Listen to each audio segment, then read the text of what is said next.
안녕하세요. 사연에 빠지다의 DJ 민영입니다. 오늘도 두 가지 사연 준비되어 있는데요. 끝까지 함께 해주시고 구독과 좋아요 버튼도 잊지 말아주세요. 그럼 오늘의 사연 바로 시작해 볼게요. 안녕하세요. 제가 자주 찾는 이 유튜브 채널 사연에 빠지다에 제 이야기를 하게 될 날이 오기도 하네요. 사람 사는 다양한 이야기로 넘쳐나는 이곳을 저는 참 좋아한답니다. 마음이 복잡하고 힘든 날에는 여기 영상을 보며 여러분들의 이야기를 들으면서 저도 함께 울고 웃다 보면 어느샌가 제 현실의 번뇌가 씻겨가는 느낌이랄까요. 그러니까 저는 이곳에서 힐링하는 애청자라는 점 고백하고 있답니다. 처음에는 사연 보내시는 분들이 참 용감하다고 생각했는데 막상 저도 마치 제 언니, 이모들과 제 사연을 함께하고 싶은 마음에 이렇게 용기를 내서 제 이야기를 써보려고 합니다. 혹시 제 글이 부족하더라도 이해해 주시면 감사하겠습니다. 저는 병원장의 두 딸 중 막내딸로 태어났어요. 우리 아버지가 경기도에 있는 한 병원의 대표이시죠. 하지만 여러분이 드라마에서 보시는 종합병원처럼 큰 규모의 엄청 많은 의료진들이 있는 그 정도는 아니고요. 의사가 전공 과목별로 10분도 안 되게 있는 규모의 병원입니다. 이 지역에서 20년 가까이 운영하셨기에 단골 환자분도 많으시고 아버지가 평생을 바쳐서 일하신 곳이라 이 지역에서는 좀 유명하다고 할 수 있겠네요. 무엇보다 우리 병원은 불우한 환경의 학생들을 지원해주고 병원비를 내기 힘든 환자들에게 병원비를 감면해주거나 천천히 나눠서 갚을 수 있도록 배려해주는 그런 좋은 일도 많이 하는 병원이랍니다. 그래서 저는 우리 아버지가 돈 많은 병원장이라서가 아니라 정말 존경받는 의사로 보여주신 선행들이 많으셨기에 마음속 깊이 존경하고 있어요. 그런 아버지와 어머니는 그 시절 많이 그렇듯이 중매로 만나 결혼하셨어요. 그러고 저보다 3살 위의 언니와 저를 낳으셨죠. 지금은 돌아가신 친할머니가 딸 둘뿐이라며 우리 엄마 시집살이를 몹시 시키셨다고 합니다. 니네 집안이 그냥 뼈대 있는 집안 규수라는 것일 뿐 돈이 많기라냐. 네가 애들 아범처럼 명망이 있는 의사기라냐. 집에서 할 수 있는 것이 고작 딸 둘 낳은 거냐? 그래서 할머니께서 우리 자매가 명절 때 찾아뵙고 인사를 드리면 엄마한테 가서 남동생 보고 싶다고 해라. 알겠지? 그래야 너네 가시나들도 친정 덕을 보는 게야. 저 좋은 병원을 우리 아범 없으면 어쩌누? 아들이 물려받아야 할 거 아니냐? 이렇게 우리보다는 늘 없는 남동생, 손자 타령을 하셨어요. 그래서 전 할머니에 대한 좋은 기억이나 돌아가시고 난 지금에도 크게 그리움이 없네요. 이렇게 시어머니의 구박에도 우리 엄마는 우리를 정말 사랑해 주셨어요. 앞으로의 시대는 딸이 최고라며 우리를 지켜 세워주셨어요. 우리 집 거실 한켠에는 늘 검은색 피아노가 있었습니다. 아기 때부터 엄마가 그 피아노로 동요도 연주해 주시고 엄마가 좋아하시는 차이콥스키 연주곡도 쳐주시고 우리 자매는 엄마의 피아노 선율에 맞춰서 춤도 추고 노래도 부르며 정말 행복한 어린 시절을 보냈어요. 그런 엄마의 영향이었을까요?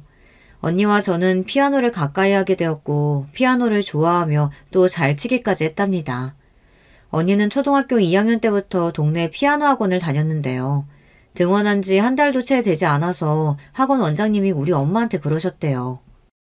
어머니, 지은이는요 천재예요, 천재. 이미 바이엘은 물론이고 체르니 30까지 그냥 주어지는 곡은 몇 번만 연습하면 아주 능숙하게 치는걸요? 제 평생 이런 아이는 처음 봐요. 우리 같은 동네 학원에서는 지은이를 감당할 수가 없어요. 제가 아는 친구 중에 대학교 강사로 나가는 피아노 전공 선생님이 있어요. 그 친구 소개해드릴 테니까 우리 지은이 잘 한번 키워보세요. 우리 언니는 정말 피아노에 재능이 넘쳤습니다. 과외 선생님도 언니의 연주를 들으면 감탄할 정도니까요. 그렇게 작은 콩쿨에서 시작해서 나중에는 시도 대회까지 언니는 정말 피아니스트로 탄탄대로를 걷고 있었어요. 한편 저도 피아노를 좋아했죠. 저도 피아노를 사랑하고 잘 쳤지만 저렇게 남다르게 뛰어난 언니에는 못 미쳤어요. 그래서 주변 친구들처럼 학원을 다니며 즐겁게 피아노를 치고 자연스럽게 피아니스트의 꿈을 꾸었습니다. 가끔 주변 분들이 언니와 저를 비교하거나 또 저 자신조차 언니의 피아노 연주를 듣고 나서 피아노 앞에 앉으면 정말 제 자신이 초라하게만 느껴졌죠. 그렇다고 해서 제가 언니를 질투한 나머지 우리 자매 사이가 나빴던 것은 아니었어요. 우리는 피아노를 사랑한 같은 공통점으로 할 얘기가 많았고 서로를 아껴주었거든요. 하지만 탄탄대로를 달릴 줄만 알았던 언니의 피아노 인생이 끝나게 된 슬픈 사건이 벌어지고 말았어요. 그것은 언니에게 찾아온 첫사랑 때문이었습니다. 언니에게는 고등학교 때부터 사귀어온 어떤 오빠가 있었나 봐요. 그런데 연애를 하던 언니는 차츰 피아노 연습을 게을리해서 선생님과 엄마에게 꾸중을 듣기 시작한 거예요. 늘 엄마가 그만 피아노 연습 좀 해라, 제발 쉬어라 했던 그 언니가요. 하지만 언니는 사랑을 멈출 마음이 없어 보였어요. 아니 오히려 집에서 반대하니까 그 열정이 더욱 불타올랐던 모양입니다. 명문대 대학 입시를 반년 앞두었던 어느 날 언니는 그만 편지 한 장을 남겨놓고 가출을 하고 맙니다. 엄마, 아빠, 그리고 내 동생에게 이 못난 딸을, 언니를 용서하지 마세요. 저에게는 그 사람이 제일 중요하고 그를 따라서 어디에서든 건강하게 잘 살고 있을 테니까요. 부디 우리 가족분들 모두 건강하게 잘 지내요. 저를 찾지 마세요. 큰 콩쿨 대회에서 어려운 라흐마니노프 피아노 협주곡 3번 연주를 마치고 자신감 있게 웃던 그 멋진 언니가, 저와 주변에 부러움을 샀던 그 언니가 남자 때문에 가출을 하다니 저는 너무 놀라서 까무러칠 뻔했어요. 하물며 우리 아버지 엄마는 어떠셨겠어요.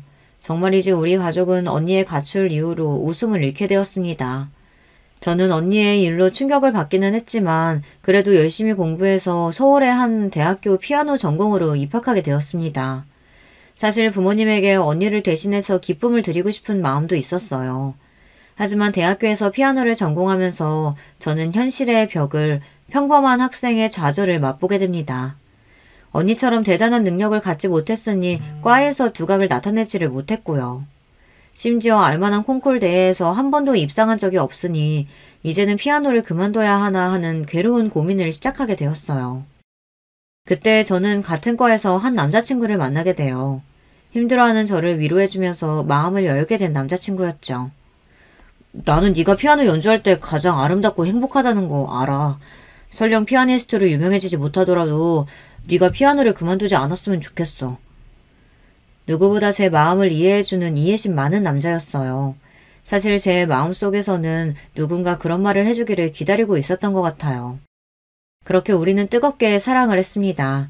그러던 어느 날 유럽 헝가리에서 남자친구에게 좋은 조건의 유학 제의가 들어오게 되었어요.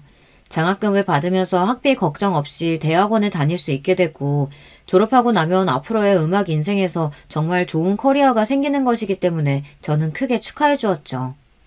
하지만 이 소식을 전하는 남자친구의 표정은 밝지만은 않았어요. 맞아요. 저 때문이죠. 그가 헝가리로 유학을 가고 나면 우리는 적어도 4년 이상은 못 버는 처지가 되니까요. 남자친구는 저에게 결혼해서 함께 유학 가는 것을 권했어요. 하지만 이제 막 22살의 제가 갑자기 결혼이라니 믿겨지지가 않았죠. 그리고 결혼은 우리끼리 좋다고 할 수 있는 것만은 아니잖아요. 처음 이 이야기를 엄마에게 조심스럽게 전했죠. 정민아, 그게 무슨 말이니? 너 언니 생각 안 나? 아직 대학교도 졸업하지 않은 어린 네가 아직 알지도 못하는 남자랑 결혼해서 유학까지 간다니. 엄마는 그런 생각 해본 적 없어. 엄마는 너무 속상해하셨습니다. 그리고 엄마에게서 이 이야기를 들으신 아버지는 저를 불러서 말씀하셨어요. 정민아, 우리에게는 이제 너뿐이란다. 하나뿐인 딸마저 잃고 싶지 않구나. 생각을 바꿔볼 수 있겠니? 그리고 아직 그 친구를 소개받진 않았다만 그 남자는 비전이 없어. 이쪽 음악업계는 너도 잘 알잖니. 혼자 능력 있고 잘한다고 되는 것도 아니고 그 친구가 유학 다녀온들 꼭 성공하리란 보장이 없지 않아. 들어보니 그 친구 집안이 그렇게 지원을 해줄 만한 집안도 아닌 것 같더구나. 나는 그 친구 따라 외국 가서 고생할 네 생각하면 이 결혼 허락해줄 수가 없다. 부모님은 언니를 한순간에 남자에게 빼앗긴 예전의 충격에서 아직 헤어나오지 못하신 것 같았어요. 게다가 하나 남은 막내딸이 비전 없는 남자에게 시집간다니 반대하시는 것이 당연했습니다. 저는 처음에는 그런 부모님의 뜻을 이해하지 못하고 남자친구와 헤어질 수 없으니 결혼을 하지 않더라도 헝가리로 따라가려고 했었어요.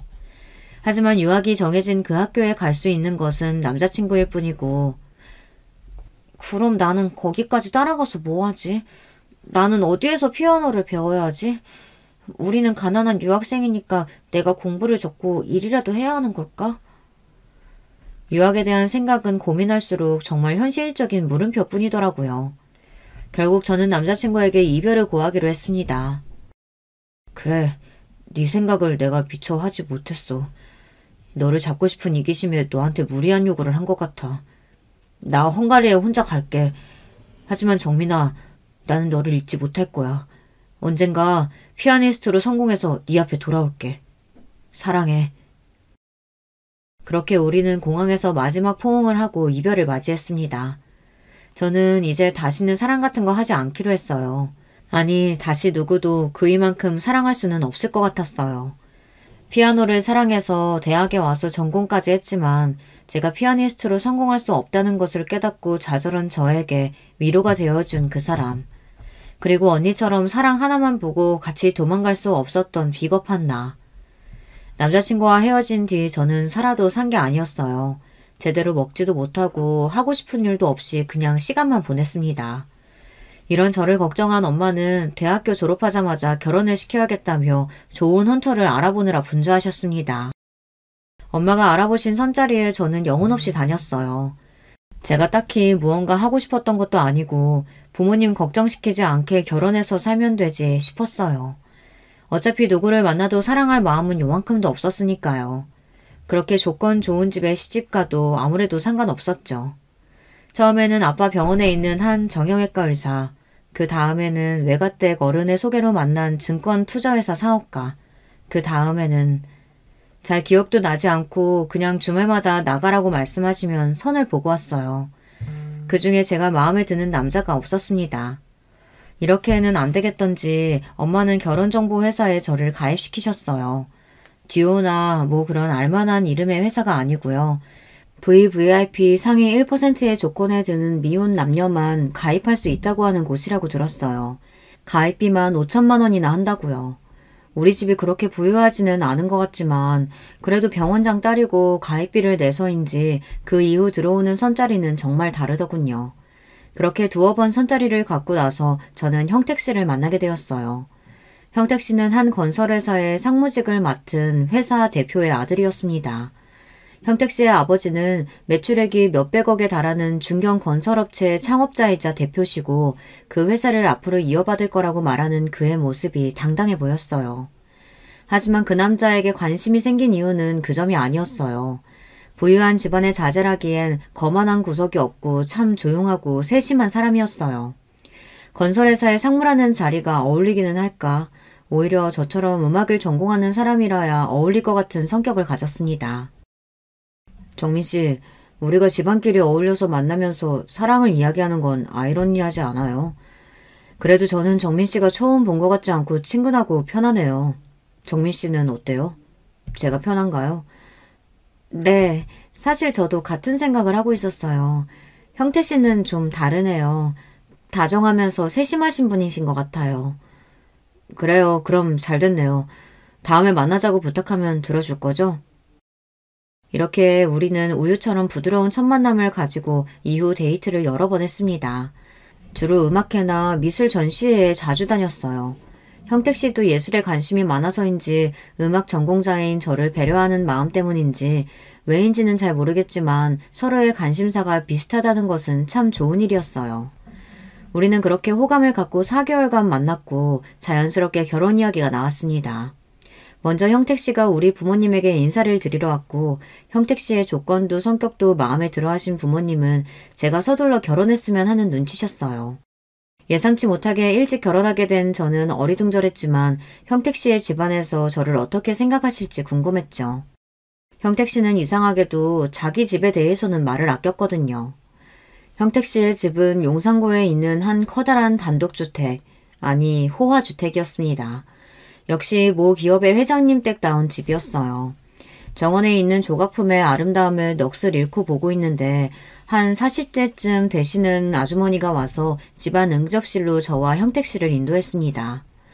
형택 씨가 어렸을 때부터 이 집에 계셨던 분인지 형택 씨가 편하게 청주 이모라고 불렀습니다.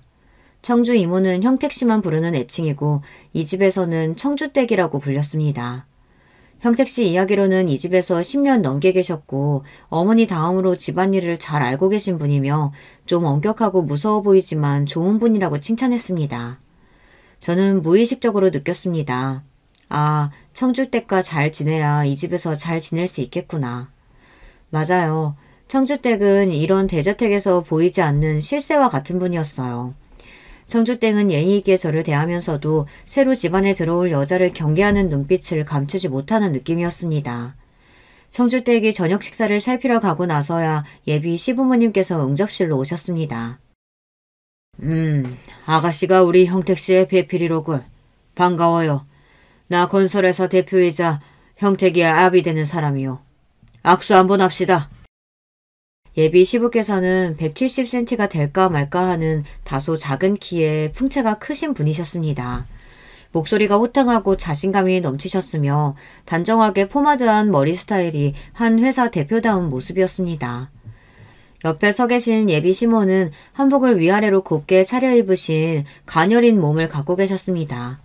여성스러우면서도 고풍스러운 이미지를 가지셨고 시부와는 대조되는 조용조용한 말씨를 쓰셨어요.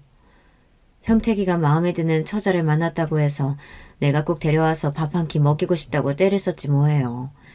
정민 씨를 불편하게 한 건 아니죠? 전혀요, 어머님. 말씀 편하게 낮춰주시면 제가 더 편할 것 같아요. 아무리 아랫사람이라도 초면에 그럴 수야.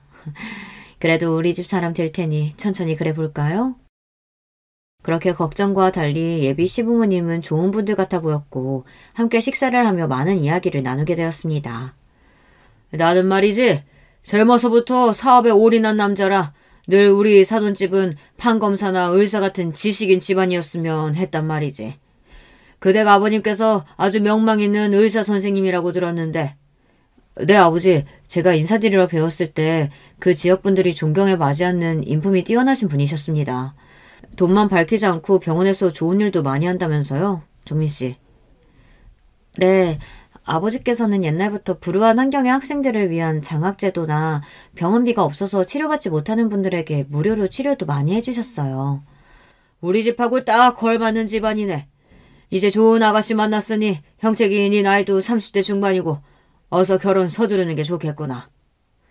그렇게 우리는 순조롭게 결혼식을 올리고 그 저택 2층에서 신접살림을 차리게 되었습니다.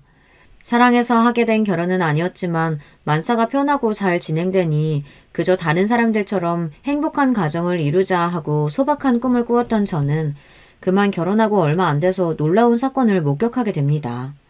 어느 날 밤 1층에서 물건이 깨지는 소리, 다투는 소리로 시끄러워 내려가 보니 시부모님께서 싸우시는 게 아니겠어요.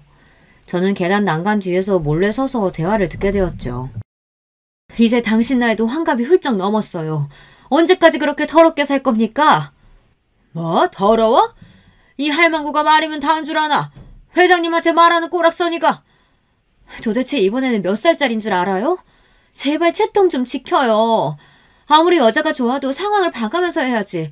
모임에 나만 두고 혼자 나가서 식당 여직원과 그 짓을 해요?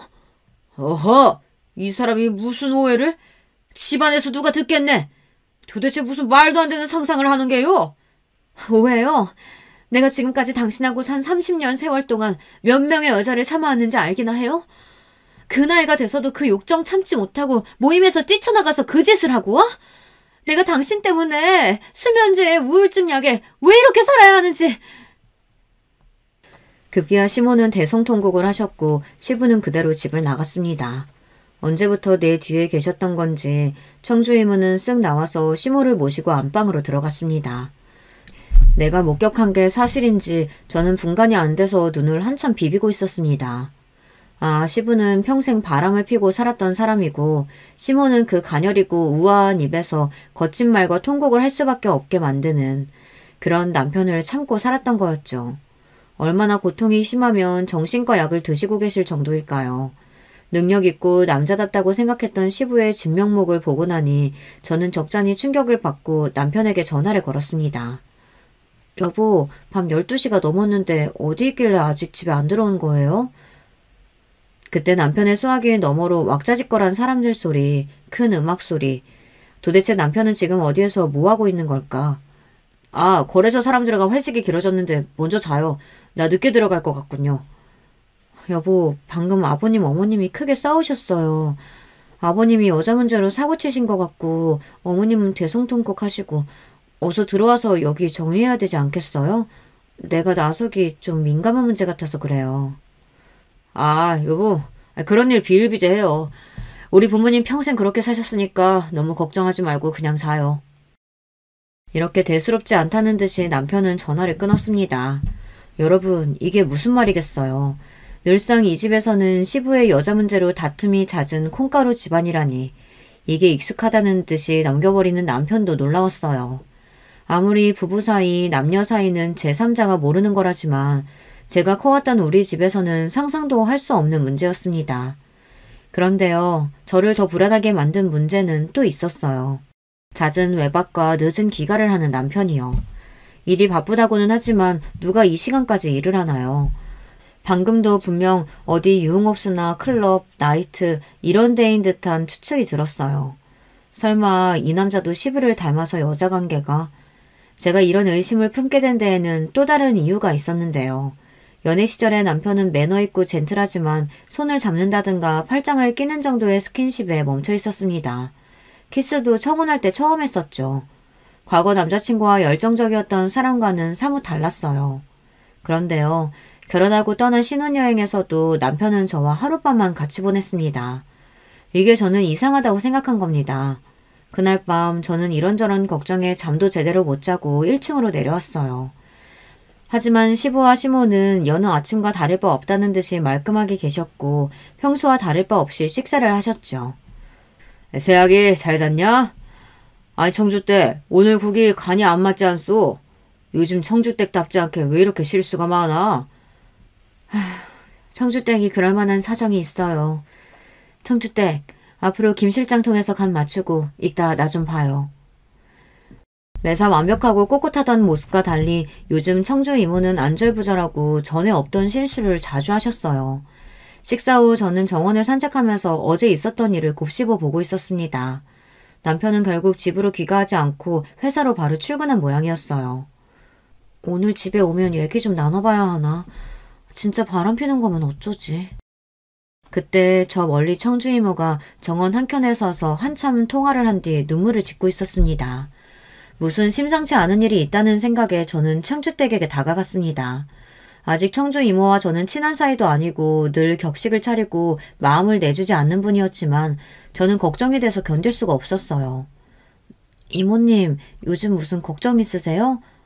저도 걱정거리 있는데 이 집에서 함께 대화 나눌 분이 이모님 말고 있어야 말이죠. 괜찮으시면 저에게 털어놔 보세요. 저 입 무겁답니다. 혹시 또 알아요? 제가 요만큼이라도 도움이 될지? 잠시 머뭇하던 청주 이모는 한숨을 쉬며 저에게 말씀하기 시작했어요. 제가 딸아이가 하나 있어요. 저와는 달리 똑똑하고 능력 있는 아이예요. 부족한 엄마의 뒷바라지에도 늘 공부도 잘하는. 이번에 대학 입학시험도 잘 치렀는데 얘가 의대를 마다하고 국립대학교에 전액 장학금으로 가겠다는 겁니다. 분명 엄마가 의대 학비 마련 못할 거라고 집단에 생각하고 결정한 모양인데 정말 똑똑한 아이예요. 의사를 하고 싶어 하던 아이. 그런 아이의 앞길을 엄히 내가 막고 있는 거예요. 도움도 못 대주고. 급기야 청주 이모는 제 앞에서 눈물을 멈추지 못하셨습니다. 이 딱한 사정을 듣고 저는 청주 이모를 돕기로 했습니다. 이모님, 우리 친정아버지 통해서 도움을 드릴 수 있을 거예요. 이모님 딸처럼 똑똑한 학생들 돕는 장학제도가 있거든요. 제가 알아봐 드릴 테니 며칠만 기다려주세요. 저는 아버지에게 이와 같은 사정을 이야기드렸고 아버지는 그 학생을 도울 수 있다고 약속하셨습니다.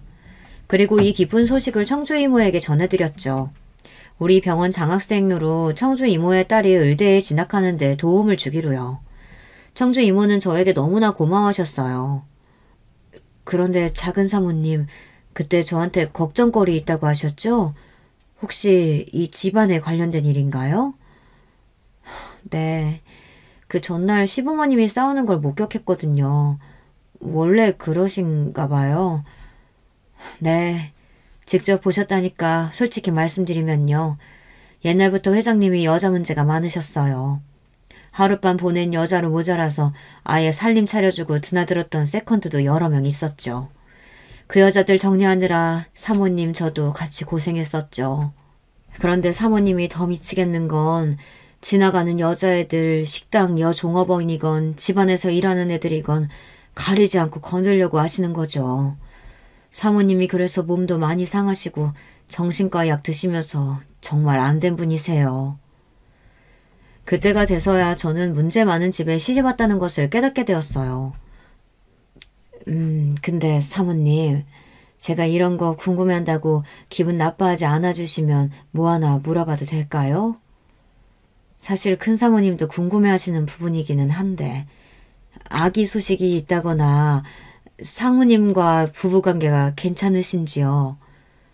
갑자기 훅 들어온 민감한 질문에 저는 너무 당황했어요. 네? 아니 왜 그런 걸 궁금해하시는...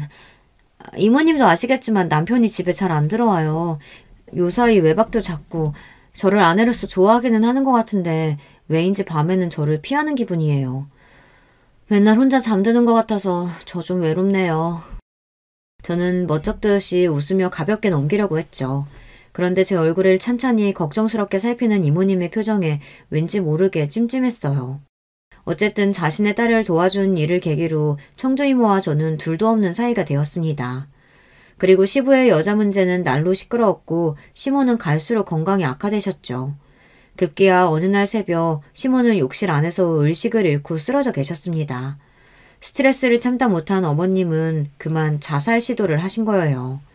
마침 집안에서 청주 이모와 얘기를 나누고 있던 보안팀 관리소장 서 과장이 시모를 모시고 응급실에 가서 다행히 큰 일은 당하지 않을 수 있었습니다. 하지만 의식을 찾은 시모는 집에 돌아오고 싶어 하지 않으셨습니다. 며느리인 네 앞에서 할 얘기는 아니다만 난 그 집에는 가고 싶지 않구나. 네 시아버지와 이혼할 수도 없으니 그냥 날 요양원에 보내다오. 시모는 눈물을 짓고 저를 바라보며 말씀하셨습니다. 같은 여자로서 저는 가슴이 아팠습니다. 그 길로 모든 시설이 안락하고 어르신들의 사교 취미활동을 잘 지원해준다고 소문난 요양원을 수소문해 시모를 입소시켜드렸어요. 그리고 일주일에 한 번씩 찾아뵙고 안 계신 동안 집에 일어난 일들을 이야기 나누는 말벗이 되어드리고 또 그곳에서 불편함 없이 잘 지내시는지 챙겨드렸습니다. 외로운 저택에 이제 시모도 안 계시니 며느리인 저와 청주 이모가 집안의 대소사를 관리해야 했습니다.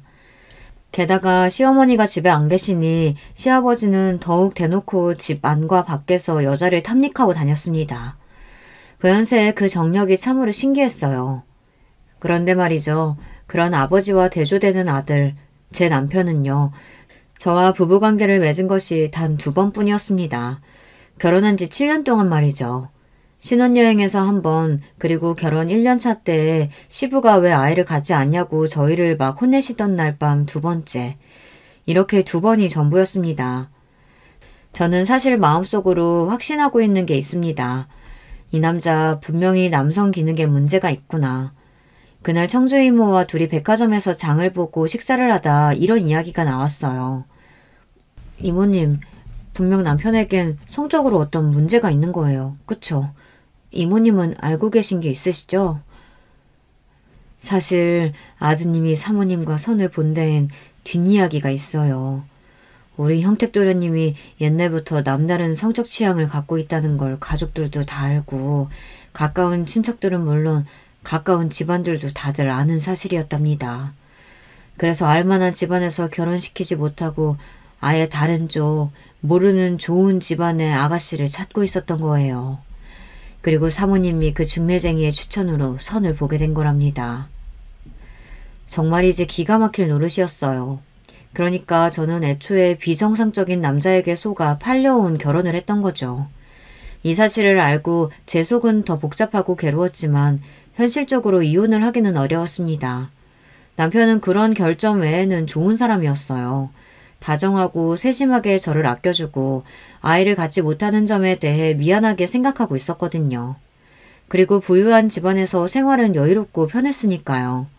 게다가 이 문제로 이혼을 하기에는 이혼녀가 될 자신도 없고 우리 부모님께서 너무 큰 실망을 하실 것이 불보듯 뻔했기 때문이에요. 하지만 우리 부부 사이에 아이가 없고 여자로서 외로운 현실만이 문제가 아니었습니다. 그렇게 저렇게 잘 살고 있던 저에게 3년 뒤 큰 위기가 찾아왔어요. 바로 우리 친정아버지가 큰 화를 당하신 겁니다.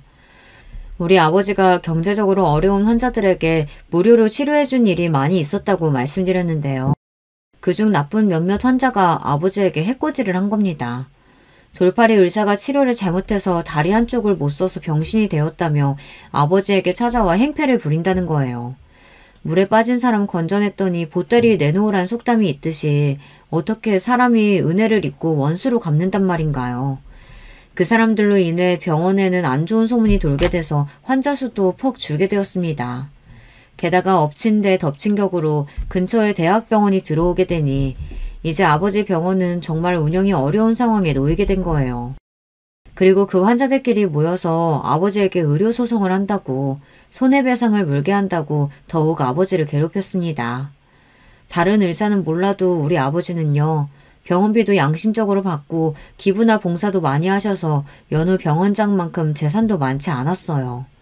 그저 평범한 집이었을 뿐인데 협박하는 환자들에게 합의금을 물어주고 또 병원의 상황은 악화되니 결국 폐업의 위기에 들어선 거예요. 그 병원은 우리 아버지의 의사생활 전부를 바친 곳인데 결국 그렇게 허망하게 병원 문을 닫아야 했습니다. 이미 나이가 65이 넘으신 아버지는 이 충격에 건강마저 안 좋아지시고 집에 몸져 누워 계셨어요. 친정일로 슬픔에 젖어있던 어느 날 식사 자리에서 시부가 저에게 말씀하셨어요. 비서통에서 사돈댁 얘기 들었다. 아니 이게 대체 어찌 된 일이란 말이냐? 에이 거참 겨우 병원 하나 있는 집인데 그마저도 문을 닫다니. 재산도 거의 없다고 들었는데 사실이냐?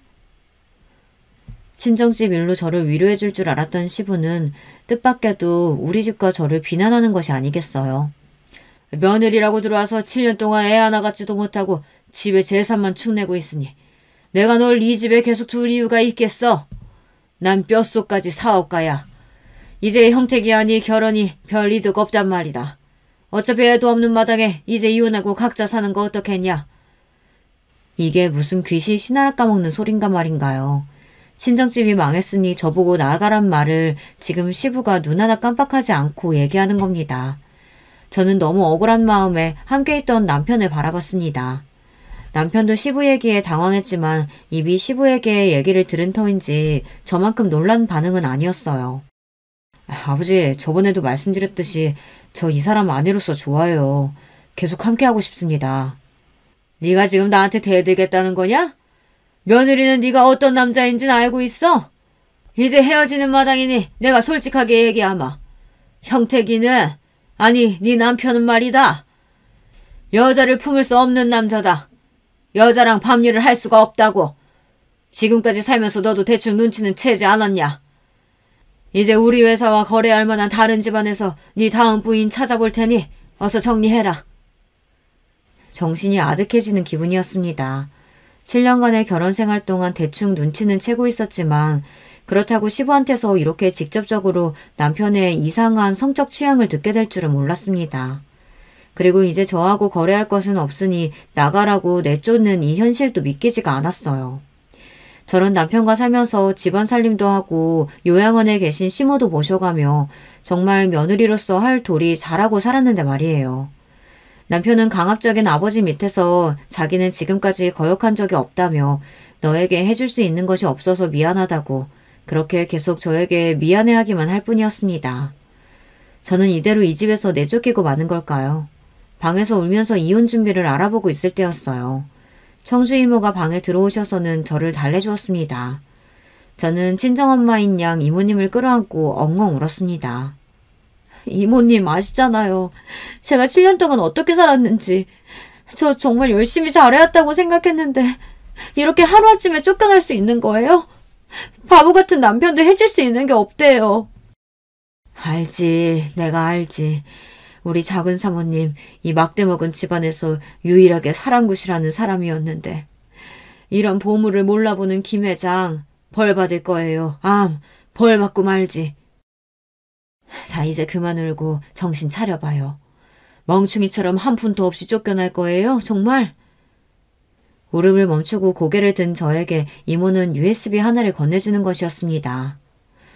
곱게 자란 사모님에게 그간 내가 이 집안 비밀을 구구절절 말할 수는 없으니 여기에 담긴 영상을 한번 봐봐요.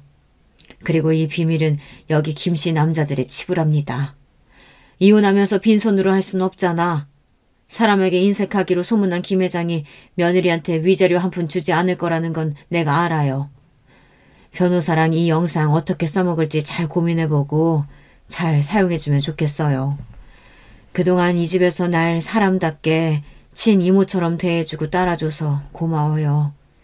그런 이모가 주는 선물이라고 생각해요. 복받쳐 오르는 감정에 이모는 말을 다 끝마치기도 전에 눈물을 참지 못하고 밖으로 나가셨습니다. 이모의 선물, 나의 동아줄, 그 안에 담긴 영상은 무엇일지 여러분 감이 오시나요? 지금 이 사연을 듣고 계실 여러분들은 정상적이고 좋으신 분들이 많으실 텐데 제가 설명할 그 영상에 대한 이야기를 듣고 충격받지 않으시길 미리 당부드립니다. 우선 A 폴더에 들은 수십 개의 영상은 바로 시부가 찍힌 영상이었습니다. 그간 얘기로만 들었던 시부가 여자들을 성추행하고 심지어 강제로 관계를 가진 영상까지 있었습니다. 이 집안에서 일하는 여자분들 혹은 건설회사의 여직원들, 많게는 50대부터 어리게는 20살도 채 되지 않은 도우미 분의 딸까지 금수 같은 시부는 손으로 더듬고 추행했습니다. 여자들은 반항하고 싫어했지만 시부는 자신의 돈을 믿고 권력을 믿고 여자들을 갖고 논 것이었던 거예요. 단순히 여자들과 놀아난 문제 그 이상이었습니다. 강제 성추행, 성폭행이라는 범죄를 저질렀으니까요. 시부가 그동안 그분들에게 알량한 돈으로 입막음하면서 그 나이 처먹도록 그렇게 살았다는 사실에 저는 화가 났습니다. 더러운 포르노를 보며 저는 제 눈을 씻고 싶었습니다. 게다가 그런 악행을 저지른 자가 시부라니, 내 남편의 아버지라니 정말 기가 찰 노릇 아니겠어요. 하지만 이게 끝이 아닙니다. 다음 B 폴더의 주인공은 다름 아닌 제 남편이었어요. 제 남편은 어떤 영상에서는 한 명의 남성과 또 어떤 영상에서는 여러 명의 남성과 옷을 거의 다 벗다시피 하고 정말 변태처럼 노는 거예요. 성적으로 말이에요. 어디서도 보도 듣도 못한 광경에 저는 입이 떡 벌어져서 영혼이 빠져나가는 기분을 느꼈습니다. 그러니까 저 변태처럼 놀고 있는 사람이 내 남편이고 여자가 아닌 남자들이랑 관계를. 지금 이 글을 쓰면서도 너무 치욕스럽고 더럽고 창피하네요. 이렇게 충격적인 시부와 남편의 비밀 영상을 보고 나니 시부가 요구하지 않아도 이 집에 있을 이유가 사라져버렸습니다. 그래도 행복하고 평범하게 열심히 살았다고 생각했는데 지난 7년간의 결혼 생활은 정말 물거품이고 허상이었다는 생각에 너무너무 힘들었습니다. 저는 이 영상들을 보고 난 뒤 청주 이모와 이야기를 했습니다. 작은 사모님, 많이 놀랐죠? 정말 미안해요. 이 집 남자들이 얼마나 형편없는 인간들인지 알면서도 미리 얘기하지 못했어요. 이모는 진심으로 저에게 미안해하셨어요. 이모, 저는 정말이지 좀 더 일찍 얘기해 주셨으면 이 집에서 살지 않았을 거예요. 진작에 이혼했겠죠.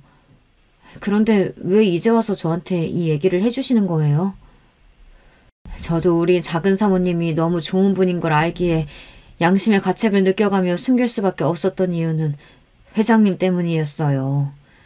지들이 숨기게 많다는 게 찔렸는지 이 집안 사람들 모두에게 철저히 비밀로 할 것을 강조하고 심지어 협박까지 했어요. 그리고 사모님이랑 상무님이 그래도 잘 살고 계신 것을 알기에 굳이 이 일을 얘기해서 결혼 생활을 끝낼 필요야 있겠나 했죠. 그런데 회장님이 말도 안 되는 이유로 사모님을 하루아침에 내쫓는 모습을 보니 이대로 있을 수는 없겠다고 용기를 낸 거예요. 그리고 이혼할 때 증거 필요하잖아요. 이 증거만 있으면 이혼할 때 많은 위자료 요구하실 수 있어요. 그런 사정이 있으셨군요. 지금이라도 저를 도와주셔서 고마워요, 이모. 그런데 그 영상은 어떻게 얻으신 거예요? 이 집 보안팀 관리소장, 서 과장이라고 아시죠? 사실 서 과장과 저는 언젠가부터 가까운 사이가 되었어요.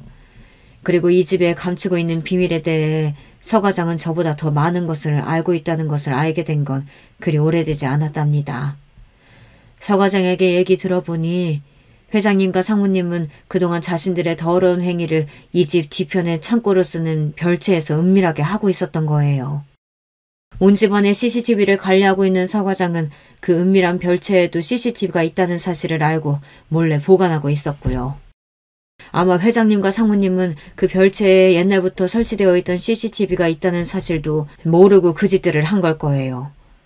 그러니까 작은 사모님, 부디 그 두 나쁜 놈들한테 복수해 주세요. 우리 큰 사모님 못까지요. 저는 청주이 이모의 도움으로 큰 무기를 얻게 된 것입니다. 그리고 제 방으로 올라가서 제 모든 짐을 싸서 이 집에서 나올 준비를 다 해놓고 남편과 시부에게 저녁 때 집에서 보자고 연락을 남겼습니다. 이윽고 씩씩대면서 들어오는 시부와 어쩔 줄 몰라하며 조용히 따라오는 남편이 보였습니다. 너 아직도 집에 안 가고 뭐하고 있냐? 어디서 시아버지랑 남편한테 건방지게 오라가라야? 이렇게 흥분하시기엔 아직 이릅니다. 두 분 여기 소파에 앉아서 TV를 봐주세요. 이제부터 아주 기가 막힌 영상이 나올 테니까요. 저는 긴장되고 두근거리는 마음을 감출 수가 없었습니다. 자신들이 나온 이 변태 영상을 보면 과연 어떻게 될까요? 제가 며칠 전 보았던 그 충격적인 별채에서의 더러운 짓들이 TV에 나오기 시작했습니다. 시부와 남편은 자신들이 보고 있는 영상 속 주인공이 바로 자신들이라는 것을 알아챈 것은 1분도 걸리지 않았어요. 시부가 드러나자 놀라서 입을 떡 벌리고 아무 말도 하지 못하더군요. 두 분께서 그동안 아주 잘 속여오셨더군요. 아버님, 남편이 이런 사람이라는 거 이미 알고 계셨죠? 그래서 그런 소문으로 결혼 못하고 있으니 아무것도 모르는 우리 집안과 결혼하신 거잖아요. 이런 거 보고 사기 결혼이라고 해요. 그리고 아버님이 집이나 회사에서 일하는 직원들, 심지어 어린 친구까지 억지로 못할 짓 하셨더군요. 이거 성범죄인 거 아시죠? 아버님을 상대로 형사소송까지 할 수 있다고 변호사가 말하던데요. 아니 그걸 떠나서 이런 게 공개되면 아버님 그 대단한 회사 망해버리는 건 아닐까요? 그제야 제 앞에서 뻣뻣이 고개를 들고 거만하게 화를 내던 시부는 태도를 바꿔 저를 달래주려고 애썼습니다. 얘야, 오해가 있는 모양인데 우리 가족이지 않니? 이런 일 덮어주는 게 또 가족이고 내가 그동안 서운하게 했다면 미안하다. 집에서 나가라고 한 것도 취소야. 응? 화 풀고 이 영상 내게 넘겨주겠니? 아버님 같으면 제 목숨을 쥐고 있는 이 영상을 넘겨주시겠어요? 저는 코웃음을 쳤습니다. 아버님, 저는 이 집안에 있을 마음도 이유도 하나 없습니다. 당신들이 이런 추잡한 인간들이라는 걸 알고 내가 어떻게 며느리이자 아내가 될 수 있겠어요? 내가 원하는 건 이혼, 그리고 위자료로 현금 10억과 평택의 회사 부지입니다. 시부 회사의 본사가 평택에 있다가 서울로 이전하면서 차후 공장 부지로 쓰려고 남겨놓은 무려 5만 평의 땅이 있었는데 저는 그것이 시부에게서 뺏을 수 있는 가장 값어치 있는 것이라고 생각했습니다. 아니 그 땅이 앞으로 얼마가 될 땅인데 그것을... 여보, 그동안 속여서 정말 미안해요. 나는 이미 어렸을 때부터 여자를 좋아할 수 없는 놈이라는 걸 알았어요. 정상적인 남자가 되고 싶어도 정말 노력해도 어쩔 도리가 없더군요. 그래서 결혼도 안 하고 그저 회사 일하고 살려고 내 비밀 지키려고 했는데 하지만 아버지의 강요로 당신과 결혼까지 했으니 당신한텐 뭐라고 할 말이 없어요. 아버지, 저는 이 사람이 원하는 건 다 해주고 싶어요. 달라는 대로 다 주세요. 남편은 충격과 부끄러움에 제 앞에서 얼굴도 제대로 들지 못하고 있었어요. 그리고 이 말을 마치고 그대로 집 밖으로 나가버렸습니다. 비밀이 드러나버린 충격과 제가 요구한 위자료를 걱정하며 서 있는 시부를 뒤로하고 저도 그 집에서 나왔습니다. 그리고 친정에 가서 이 모든 일을 솔직하게 털어놓았어요. 우리 엄마는 그런 결혼을 하게 만들어서 너무 미안하다며 저를 자꾸 흐느끼셨습니다. 아버지는 안쓰러운 마음으로 저를 가만히 보시더니 미안하다며 고개를 떨구셨습니다. 얼마 뒤 시부는 회사 직원을 시켜 제가 요구한 현금 10억과 제 명의로 이전 등기한 평택 공장 부지의 서류를 보내왔습니다. 그리고 그 서류들 앞에 메모지 한 장이 있었어요. 이거 먹고 떨어져라. 비밀이 새어나갔다가 무사하지 못할 거다. 저를 협박하는 내용이더군요. 끝까지 파렴치한 모습을 보여주는 시부였습니다. 저는 이혼녀였지만 아주 돈 많은 이혼녀가 되었으니 괜찮았습니다. 사실 돈을 못 받았더라도 이혼하고 싶었지만 이렇게 되었으니 우리 아버지를 도울 수 있게 되었습니다. 아버지, 이건 제가 그동안 그 집에서 7년 동안 참고 살아온 대가로 받은 돈하고 땅이에요. 그러니 이제 다시 아버지 병원 여세요. 앞으로 돈 걱정하지 마시고 아버지가 하고 싶은 대로 아픈 사람들 치료해 주세요. 아버지는 저에게 너무 고마워하셨습니다. 의사가 천직인 분이 아무 일도 못하고 집에 계셨는데 어려운 사람들을 도와가며 의사일을 할 수 있으니 이보다 더 좋을 수 없다고 하셨어요. 아버지는 새로운 병원을 세우시고 이전처럼 왕성하게 의료활동을 펼치셨습니다. 많은 분들이 아버지가 다시 병원을 개원하셨다는 소식에 멀리서도 찾아오시고 아버지의 힘이 되어주셨습니다. 그리고 다시는 아버지가 그런 협박이나 억울한 일을 당하지 않도록 무료치료에 대한 각서도 작성해야 한다며 한 변호사분이 조언해 주시고 아버지를 지켜주시기로 하셨습니다. 저는 부모님과 친정에 살며 동네에 작은 피아노 학원을 열었습니다.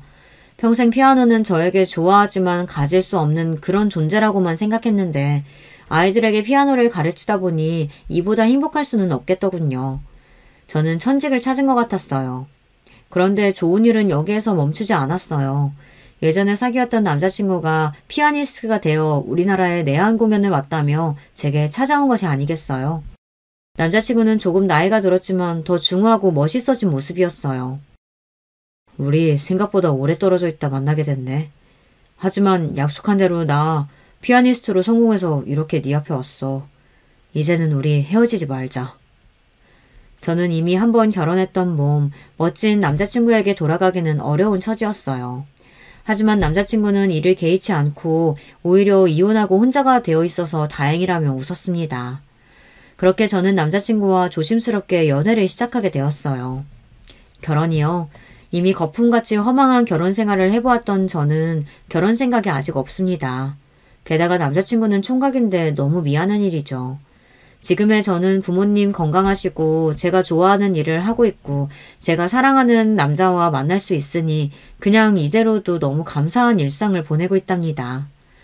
이렇게 저는 과거에 겪었던 제 사연을 이야기해 보았습니다. 혹시 제 부족한 글솜씨에 지루하시거나 재미없지는 않았는지 갑자기 걱정이 되네요. 여기까지 함께 해준 분들께 감사드립니다.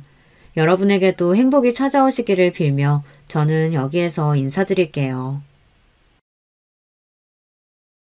여러분, 두 번째 사연 시작하기 전에 좋아요, 구독 꼭 눌러주실 거죠? 그럼 두 번째 사연 바로 시작합니다. 안녕하세요. 저는 30대 후반의 5살 아이를 키우는 김씨입니다. 오늘 저는 제 경험을 바탕으로 결혼의 조건에 대해 말해드리고 싶어서 사연을 남깁니다. 저는 제가 열렬히 사랑한 남자를 3년이라는 긴 짝사랑 끝에 결혼에 성공했습니다. 정말 제가 눈에 콩깍지가 껴 눈에 보이는 것이 없는 상태였죠. 사람들이 모두 말리는 결혼이었는데 사랑에 빠지면 아무것도 눈에 안 보인다는 말은 드라마에나 나오는 줄 알았습니다. 저는 고등학생을 가르치는 영어학원 선생님입니다. 그래서 어느 정도 학벌도 괜찮은 편이고 외모도 호감형이고 다만 여중, 여고, 여대를 나와서인지 연애에 대한 자신감이 없었습니다. 누군가를 구속하는 것도 구속당하는 것도 제 스타일이 아니라서 연애의 젬병이었죠. 저희 부모님 또한 여자는 결혼해야 한다, 아이를 낳아야 한다는 주의도 아니셨어요. 부동산으로 돈을 모으신 부모님은 매번 결혼 기념일마다 유럽으로 여행을 다니실 만큼 금술이 좋은 부부셨습니다. 제 결혼을 준비하면서 부모님의 부부싸움을 처음으로 목격했으니 두 분이 얼마나 금술이 좋은지 아시겠죠? 두 분이 왜 싸우셨는지 이제 알려드릴게요.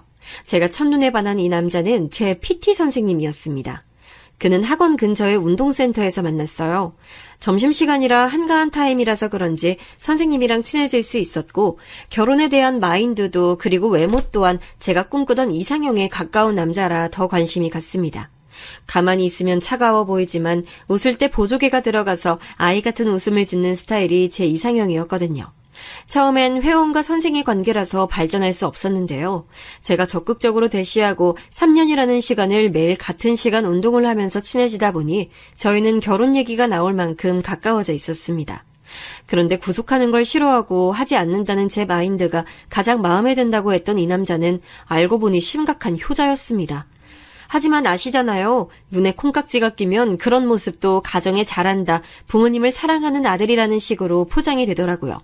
이 남자는 자기는 홀어머니 밑에서 자라서 어머니가 유일한 가족이기 때문에 이전 여자친구들도 자신의 이런 점을 이해하지 못해서 헤어졌고, 처음에 저한테도 자기 삶에는 엄마가 1순위인 거를 이해할 수 있으면 교제를 시작하고, 아니면 애초에 시작도 하지 말자고 한 남자입니다.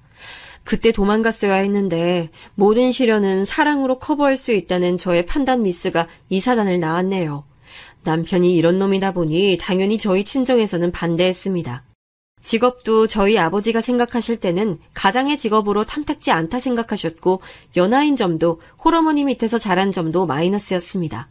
아빠는 반듯한 가정에서 자라서 사랑받고 자란 구김없는 남자, 그리고 안정적인 수입이 있어서 딸 고생시키지 않을 남자에게 딸을 주고 싶었겠죠. 아가씨일 때는 그런 마음을 몰랐는데 저도 5살 된 딸아이의 엄마가 돼 보니 그 당시 아버지 마음이 이해가 갔습니다.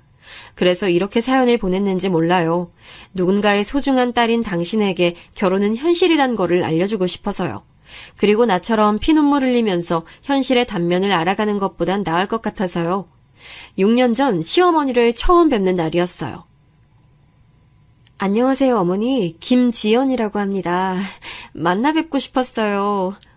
젊으시다곤 들었는데 정말 피부가 너무 좋으세요. 너무 고우세요. 그래, 나도 우리 아들한테 너에 대해서 많이 들었어. 여대 나왔다고? 공부는 잘했겠네? 우리 아들도 아빠가 살아있었다면 훨씬 더 좋은 대학 갔을 텐데.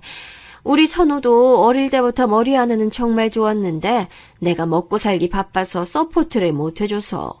그래도 이렇게 번듯하게 잘 살고 있고 우리 아들 너무 대견하지 않니?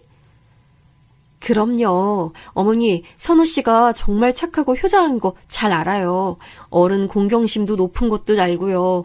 좋은 사람이라서 결혼하고 싶어서 찾아뵙길 바랬어요. 사실 연하의 남자친구는 결혼에 대한 갈망이 적었어요. 하지만 이 남자랑 연애를 시작하고 1살 더 나이를 먹으면서 이 사람을 닮은 딸 아들을 낳고 싶다는 생각이 강해졌어요. 제가 연봉도 높고 제가 지금 사는 자취방도 투룸이라 신혼집으로 나쁠 것 같진 않아서 결혼하자고 얘기를 꺼냈고, 남자친구는 마지못해 알겠다는 식으로 말했습니다. 그렇게 저희는 결혼을 하게 됐어요. 신랑은 아이가 태어나기 전에는 정말 자유로운 영혼이었습니다. 유부남인지 모르겠다는 소리를 듣는다고 하면 대충 아시겠죠? 아이가 태어나고 제가 일을 다시 시작하면서 저희 부부는 정말 많이 싸웠습니다. 시어머니 생활비는 늘 저희 싸움의 주요 원인이었죠. 시어머니는 편의점 아르바이트를 하셨어요. 이제 환갑이 지난 나이이시기도 하고 편의점 점장이신 이모님에게 한가한 낮 시간에 어머니가 5시간씩 매일 일하시고 월급을 받으셨어요. 그 돈은 어머니 생활비를 사용하시고 살고 있는 집 대출금의 원금과 이자는 신랑이 내고 있었습니다. 그래서 처음엔 어머니랑 같이 살자는 신랑에게 어차피 명의는 신랑 이름이니 우리가 계속 대출금 이자는 내어드리는 조건으로 저희 자취방에서 신혼집을 차렸습니다. 저희 친정에서는 반대하는 결혼이라서 도움을 받을 수가 없었어요. 저희 아빠가 결혼해서 고생해봐야 정신 차린다고 절대 혼인신고서는 작성하지 말고 살아보고 임신 절대 하지 말라고 신신당부하셨지만 저는 결혼 반년 만에 임신을 했습니다. 만삭 때 저는 정말 많이 울었어요. 아이를 낳아보신 분들은 다들 아시죠? 막달이 되면 걷는 것도 정말 힘들고 서서 강의를 하고 나면 다리에 힘이 하나도 안 들어가고 늘 다리는 퉁퉁 부어있고 이렇게 힘들게 일하고 온 아내에게 신랑은 늘 주말마다 시댁에 가자고 했습니다. 주말에 엄마 혼자 밥 먹으면 외롭다는 이유였죠. 여보, 이번 주는 내가 몸이 너무 안 좋아. 그리고 출산 가방도 준비해야 하고 혹시나 제왕절개하게 되면 일주일 이상 집을 비워야 하는데 이번 주만 시댁 안 가고 집에서 준비하면 안 될까? 아니, 출산 가방 싸는데 하루가 걸려? 집도 이 정도면 깨끗하지. 가서 설거지하기 싫어서 그래? 가면 엄마가 밥도 다 차려주시는데 가서 밥 한 끼 먹고 오는 것도 힘드냐? 괜히 시댁 가기 싫어서 출산 핑계 대는 거 아니지? 출산 2주 전에 집에서 준비한다는데 이걸 가지고 입을 대는 신랑을 보니 한숨만 나왔습니다. 남자들은 모든 음식이 그냥 재료만 있으면 다 만들어지는 줄 아나 본데 어머니는 가면 정말 재료만 사놓으시고 저랑 같이 음식을 하십니다. 그러니 저는 가면 가서 밥 차리고 준비하고 설거지까지 하고 와야 하는데 정말 다리가 아파서 서 있고 싶지가 않았어요. 신랑에게 도저히 못 가겠다고 하니 자기 엄마 무시하는 거 아니냐고 소리치곤 혼자서 가더라고요. 1시간 뒤 어머니께 전화가 왔습니다. 지연아, 아파서 못 오겠다고 했다면서? 우리 아들 밥 차려주기 힘들 테니 집에서 혼자 쉬어라. 내 아들은 내가 일요일까지 잘 챙겨 먹일 테니. 하고 전화를 끊으시더라고요. 보통의 시어머니라면 출산 전에는 움직이지 마라 혹은 일한다고 고생할 테니 내가 맛있는 음식을 해서 가져다 주겠다 하는 게 보통 아닌가요? 이래서 결혼은 시어머니 성격도 꼭 봐야 하는 조건인 것 같습니다. 출산 앞둔 며느리보다 본인 아들의 한 끼 식사가 더 소중한 분이시니까요. 그렇게 저희 신랑은 일요일 새벽 1시에 왔습니다. 뱃속 아기를 생각해서 일부러 피했습니다. 지금 얼굴을 보면 싸울 것 같아서요. 저희 부부의 첫 싸움은 결혼 1주년 기념일이었습니다. 결혼 1주년 기념으로 엄마가 분위기 좋은 곳에서 호캉스를 즐기라고 부산 유명한 호캉스 코스를 예약해 주신 적이 있었어요. 저희 그 여행도 시어머니 모시고 갔습니다. 엑스트라 베드 추가해서 한 방에서 자는데 그날 저녁 엄청 울었던 기억이 나네요. 우리 엄마가 바라셨던 결혼기념일 여행은 이게 아닐 텐데 그때 처음으로 시어머니 때문에 부부싸움을 한 것 같아요. 그리고 시어머니가 너무 얄밉다는 생각이 들었어요. 아들이 가자고 해도 본인이 안 간다 하시면 좋을 텐데 뻔히 저희 엄마가 예약해 주셨다고 말씀드리고 결혼기념일 여행이라고 말씀드렸는데 본인은 한 번도 가보지 않은 호텔이라서 가고 싶다 하시더라고요. 대책 없는 시어머니죠? 더 대박인 것은 제가 출산하면서 친정에서 받은 것들을 본인 집에 들고 가시면서입니다. 출산하면서 산 커피포트와 온수매트 그리고 가습기, 공기청정기 전부 다 친정엄마가 사주셨어요. 우리 집 정수기에 따뜻한 물이 안 나오네? 모유 수유한다며? 전기포트 집에 들고 갈게. 보일러비가 많이 들어서 온수매트는 내가 쓰마. 너는 보일러 돌려서 따뜻하게 있어야지. 나는 혼자 사는데 전기매트는 전기비 많이 나오는데 온수매트는 전기비도 적게 나온다더라. 정말 별 이유 같지 않은 이유로 새 상품들을 들고 가셨습니다. 거기에 신랑은 그걸 직접 옮겨드렸네요. 우리 엄마가 불쌍하잖아. 자기가 이해해. 우리 엄마 30대부터 나 하나만 보고 사셨고 적어도 나는 우리 엄마에게 잘해야지. 엄마가 날 어떻게 키웠는데. 하면서 자기 엄마만 가족인 것처럼 말하는 신랑에게 화가 났습니다. 대부분 남자들이 아이가 생기면 모든 것의 1순위가 아이가 되는데 왜 자기는 아직도 어머니가 세상의 전부인 것처럼 굴어? 우리 딸이랑 나는 당신한테 가족 아니야? 솔직히 어머니도 이해가 안 가. 나 애 낳고 나서 쓰라고 받은 건데 그걸 어떻게 가져갈 생각을 할 수 있는지. 내가 딸이었어도 이러실까? 저는 울면서 말했습니다. 우리 엄마가 나를 위해 준 것까지 가져다 주니 화가 나더라고요.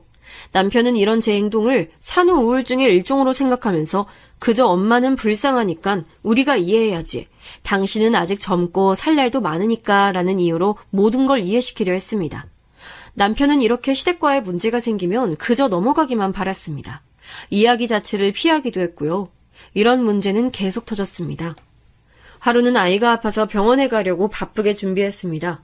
어머니께서 전화가 왔습니다. 엄마가 일하다가 넘어져서 손목을 삐끗한 것 같은데 병원 좀 같이 가자 하시더라고요. 어머니가 일하시는 편의점 바로 옆 건물이 정형외과가 있는데도 불구하고 같이 가자고 전화를 하신 겁니다. 하지만 저희 집 근처에는 소아과가 없어서 걸으면 15분 정도 차를 타면 5분이면 갈 수 있는 거리에 소아과가 있었어요. 전 당연히 남편이 저희랑 같이 갈 줄 알았습니다. 아이가 열이 나고 아이랑 한 번 나가려면 젖병에 기저귀, 물티슈 등 정말 짐이 많거든요.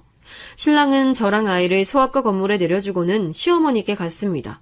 서럽더라고요. 그날 저녁 늦게야 집에 와서는 너는 엄마가 병원에 갔는데 어떻게 됐는지 전화 한 통 안 하니? 라고 오히려 화를 내는 겁니다. 저는 어이가 없어서 내가 남의 자식 키워? 당신 딸이야. 애가 아프고 아이랑 병원 가려면 이 짐들을 내가 다 들고 가야 돼. 어머니가 거동이 불편하셔? 아님 뼈가 부서져서 손이 아예 안 움직여졌어? 그것도 아니면 어머니가 다 큰 성인인데 혼자 병원도 못 가? 아니 지금 누가 화를 내야 하는 상황인데 당신한테 우린 가족도 아니야? 제가 너무 서럽게 울자 신랑은 엄마가 혼자니까 더 마음이 간다며 이해해달라고 하더라고요. 그리고 우리 가족도 소중하다며 저를 달랬습니다. 어머니가 80이 넘은 노인이시면 이해가 갔을지도 몰라요. 하지만 아직 60대시면 노인이 아니잖아요. 모든 걸 아들이랑 공유하고 본인이 할 수 있는 일조차 아들을 시키는 게 도저히 이해가지 않았습니다. 하지만 저 또한 이 문제는 답이 없다는 걸 알고 있었습니다. 저희는 싸울 때마다 같은 문제로 싸우다 보니 저도 지쳤어요. 늘 신랑은 시어머니에 대해 무조건적인 이해를 바랐습니다. 맞벌이를 하다가 외벌이가 되자 생활비가 부족하더라고요. 그래서 저는 아이 돌잔치를 끝내고 바로 일을 시작할 준비를 했습니다. 신랑 혼자 벌어서 어머니 대출금에 저희 생활비에 늘 마이너스라서 두 돌까지는 제 손으로 아이를 키우고 싶었는데 할 수 없이 어린이집에 맡겼어요. 처음엔 친정엄마가 딸아이를 봐주신다고 하셨어요. 하지만 신랑이 극구 반대를 하더라고요. 다른 집 아이들도 돌 지나면 요즘은 어린이집 보낸대. 그러니까 걱정하지 말고 보내자. 어머니 오셔서 주무시면 불편하실 거고 매일 1시간 거리를 친정에서 왔다 갔다 하는 것도 힘드실 거야. 그러니 어린이집 보내고 내가 저녁 타임은 책임지고 애 돌볼게. 오전에는 제가 아이를 보고 집안일을 한 후 학원으로 출근하고 오후 6시부터는 신랑이 아이를 전담으로 맡기로 했습니다. 학원 수업에 아이 케어까지 정말이지 몸이 2개라도 모자랄 것 같은 시간이었죠. 하루는 어머니가 전화를 하셨습니다. 내가 너무 힘들어서 전화했다. 너 학원 다른 곳으로 알아보면 안 되니? 고등학생이 아니라 초등학생 가르치면 6시면 마친다고 하던데 내가 매번 애 씻기고 밥 먹이고 힘들어 죽겠어. 알고 보니 신랑은 늘 어머니 집에 가서 저녁을 먹었고 애 씻기는 것 또한 어머니에게 부탁하고 본인은 친구들을 만나러 갔더라고요. 너무 화가 났습니다. 이제 돌 지나서 부모의 부재를 느끼고 아는 시기인데 일주일에 2번을 그렇게 나가서 놀았더라고요. 저는 신랑에게 바로 전화를 했습니다. 자기야 지금 어디야? 지금 왜 시댁에서 어머니가 우리 소라를 보고 있으셔? 어머니가 힘들다고 애 데리고 가라 하시더라? 나보고 학원 옮기래. 당신 지금 뭐 하는 거야? 아, 오랜만에 친구 좀 만났다. 나 이제 30대 초반인데 친구랑 좀 놀 수도 있지. 애 태어나고 친구들 밤새 놀 때 난 한 번도 그렇게 논 적도 없고 아니 나도 숨 좀 쉬고 살자. 그리고 엄마가 나보다 소라 더 잘 봐. 우리 엄마한테 소라 맡기고 돈 드리면 안 돼? 엄마 편의점 아르바이트 그만하시고 소라 봐주시는 돈 드리면 되잖아. 남편은 시어머니가 소라를 전담으로 맡길 바랐고 우리가 그 집으로 들어가길 바랐습니다. 하지만 전 시댁살이만큼은 정말 싫었습니다. 그리고 아이를 키우는 성향도 너무나 달랐습니다. 저는 TV를 보여주는 건 최대한 늦게 하고 싶었고 음식도 3살 전까지는 어른들 먹는 것처럼 간이 센 음식 대신에 아이를 위한 음식을 해주고 싶었죠. 늘 오전에 출근하기 전 아이를 위한 반찬, 국을 준비하고 가는데 어머니는 제가 한 음식이 맛이 없어서 애가 안 먹는 거라고 돌진한 아이에게 김치를 씻어서 주거나 드시던 숟가락으로 애한테 밥을 먹이시는데 정말 싫었어요. 요즘 젊은 시어머니들은 며느리 눈치를 본다고 하는데 저희 시어머니는 전혀 그런 거 없었습니다. 한 번은 제가 조심스럽게 말씀드렸어요. 어머니, 우리 소라가 들깨 알러지가 있어서 음식은 제가 만들어 놓은 걸로 먹여주시면 안 될까요? 그리고 벌써 어머니 드시는 사탕이나 초콜릿 주시면 안 돼요. 적어도 카페인이 든 초콜릿은 3살은 돼야 먹을 수 있는 음식이고 애가 자꾸 이런 음식만 먹으려고 하니까 밥을 안 먹네요. 나도 우리 선호 다 키워봤어. 아무거나 잘 먹여야 애가 잘 크는 거야. 선호 봐라. 키도 크고 잔병 치레 없이 얼마나 잘 컸는데 요즘 젊은 얼마들이 하도 유난을 떨어서 애들이 면역이 약한 거야. 아이 다 내가 알아서 먹일 테니 걱정하지 마. 네가 나보다 많이 배운 건 알지만 애는 내가 더 잘 키워. 그날 저녁 신랑이 한 소리 하더라고요. 엄마가 기분이 많이 상하셨는데 무조건 죄송하다고 빌어라 했습니다. 도대체 제가 뭘 잘못했나요?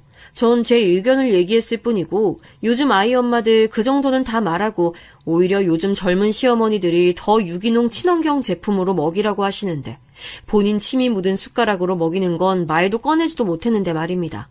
그래도 남한테 맡기는 것보단 핏줄이라고 더 챙겨주시는 어머니라 더 말할 수도 없었습니다.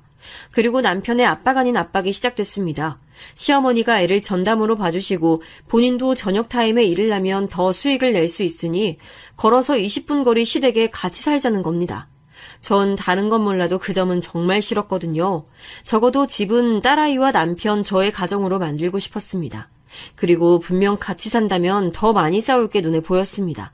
아들이 무조건 잘했다, 우리 아들 최고다 생각하시는 어머니시니 무슨 일이 생길 때마다 아들 편을 드실 거고 친정엄마께 속풀이는 하는 것도 한두 번이죠.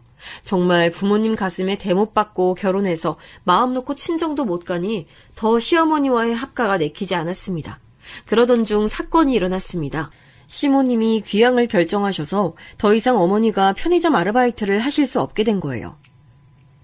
지연아, 내가 이모가 하던 편의점 인수하고 싶은데 7천만 원만 대출해주면 안 될까? 너도 내가 일을 하는 게 더 좋잖아. 우리 아들한테 해달라고 하면 괜히 신경 쓰일 것 같고 사장님한테도 안 좋은 소리 해야 하는데 너는 그 학원에서 오래 일하기도 했고 4대 보험도 다 돼 있잖아. 어머니, 갑자기 7천만 원을 어디서 구하나요? 꼭 그 넓은 편의점 하셔야겠어요? 아르바이트 하는 거랑 점주가 돼서 하는 거랑은 차이가 많이 날 거예요. 애기 아빠랑 한번 얘기해 볼게요. 어머니는 제가 연봉이 더 많은 걸 아셨고 본인 아들에게 조금이라도 피해를 주기 싫어서 저한테 부탁 아닌 부탁을 하신 거겠죠. 신랑이랑 그날 밤 많은 얘기를 했습니다. 우리 이 집 빼서 엄마 집에 들어가서 살자. 소라도 왔다 갔다 안 해도 되고 우리 지금 대출금도 내기 힘들잖아. 당신 말대로 넓은 집에 이사 가려면 돈 모아야지. 엄마랑 같이 살면 돈 모으기 쉬울 거야. 당신한텐 엄마지만 나한텐 시엄마야. 절대 편해질 수가 없는 관계가 고부관계인데 지금 이렇게 살아도 나는 어머니한테 당신을 빌려오는 느낌인데 한 집에 살면 어머니 아들만 있고 내 남편은 사라질 것 같은데 난 정말 싫어. 지금처럼 자주 왕래하면서 사는 게 좋아. 그러면 돈은 어떡할 건데? 엄마 생활비까지 우리가 드려야 하는데 그럴 돈도 없잖아. 엄마가 이 나이에 어디서 다른 일을 배워서 할 건데 편의점 인수해서 하는 게 최선이야. 그렇게 우리 엄마한테 돈 빌려주는 게 싫어? 그럼 너 명의로 편의점 해줄게. 그럼 전세금 뺄래? 아니, 어머니가 다른 곳에서 왜 일을 못 하시는데. 그저 어머니 익숙해진 일, 편한 일 찾으려고 이러는 거잖아. 내 이름으로 사업체 내는 거 난 싫어. 그리고 내 신용으로 7천만 원이나 대출이 안 된다는 거 알잖아. 그러니까 이 집 전세금 받으면 다 가능한 거잖아. 아니, 우린 가족인데 이 전세금 엄마 빌려주는 거 아까운 거 아니냐고. 저는 돈도 돈이었지만 정말이지 시댁에 합가하는 게 싫었습니다. 이 나이에 시집살이를 하는 걸 좋아하는 며느리가 세상에 있긴 할까요? 저희 부부는 일주일 동안 말 한마디 하지 않았습니다. 일주일 내내 냉전이었죠. 너무 속상해서 친정엄마에게 전화를 걸었습니다. 정말 이럴 때 가장 많이 생각나는 건 바로 엄마인 것 같아요. 엄마, 정말 힘들어. 효자 아들 다들 기피하는데 나는 왜 이런 선택을 했을까? 정말 시집살이는 하고 싶지 않은데 자꾸 내 전세금으로 지금 편의점 점주하시고 싶다고 자꾸 말씀하시는데 정말 어떻게 해야 할지 모르겠어. 엄마, 맨날 이런 말해서 미안해. 나중에 내 딸이 이러면 정말 속상할 것 같아. 아이고, 우리 딸이 그렇게 엄마 말 안 듣고 결혼하고 딸 낳으니 이제 엄마 맘 알겠어? 그래도 이제 딸도 있는데 이혼할 수는 없잖아. 엄마가 아빠 몰래 비상금 대출이라도 해서 보태줄까? 우리 딸 시집살이 하는 건 엄마도 싫은데. 엄마가 돈 좀 알아볼게. 아니야, 엄마. 정말 그건 아니야. 아빠가 그렇게 반대하는 결혼할 때 절대 친정 식구들한테 돈 달라 소리 절대 안 하기로 마음먹었고 내 마지막 자존심이야, 엄마.